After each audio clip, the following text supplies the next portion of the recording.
Are You Listening? By Ryan Duncan, read by Ellie Johnson. The way of a fool seems right to him, but a wise man listens to advice.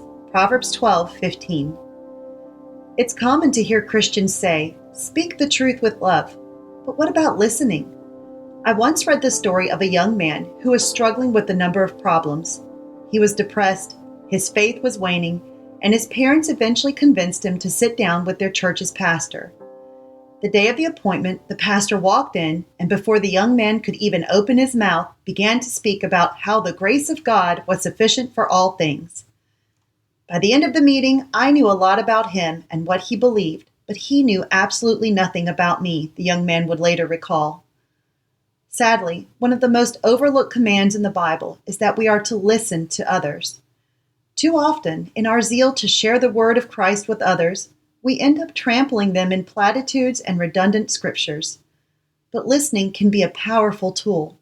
Listening builds understanding, diminishes fear, and can be comforting in a time of sorrow. Look at this passage from the book of James. My dear brothers, take note of this. Everyone should be quick to listen, slow to speak, and slow to become angry, for man's anger does not bring about the righteous life that God desires. Therefore, get rid of all moral filth and the evil that is so prevalent, and humbly accept the word planted in you, which can save you. Do not merely listen to the word and so deceive yourselves. Do what it says.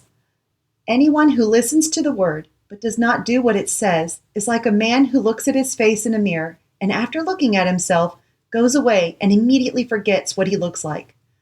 But the man who looks intently into the perfect law that gives freedom and continues to do this, not forgetting what he has heard, but doing it, he will be blessed in what he does. James 1:19-25. Listening is the first step in acting out the scriptures, not speaking.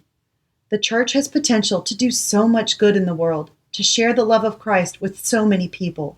However, in order to do this, we must first stop talking, sit quietly, and get to know them. We need to hear their stories, understand their hearts, empathize with their anger, and then, when they have nothing else to say, that is when we speak our truth. It's time to start using our ears before we use our words. Intersecting faith and life. Have you been listening to others? Take a moment and consider how you are reflecting Christ. For further reading, check out Proverbs 17:28. Hey listeners, thanks for joining us for the Crosswalk.com devotional podcast. To get all of our episodes straight to your phone during the week, subscribe to this podcast on iTunes or wherever you listen to podcasts. To find more devotional content like this, head over to Crosswalk.com.